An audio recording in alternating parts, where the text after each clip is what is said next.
तुम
क्या ये सच है?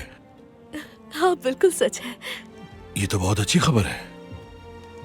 इसीलिए तुम कई दिनों से कमजोरी महसूस कर रही थी। इस हालत में तुम्हें अकेला नहीं छोड़ सकता। एक काम करता हूँ, दरवाजे पर एक पहरेदार बिठा देता हूँ। अगर तुम्हें कोई भी काम हो तो तुम उससे कह देना। आप मेरी फिक्र मत करें। अगर जरूरत पड़ी तो आसिया दाई को बुला लूंगी, वो मदद करेगी मेरी। बस आप खैरियत से लौटे, मुझे और कुछ नहीं चाहिए।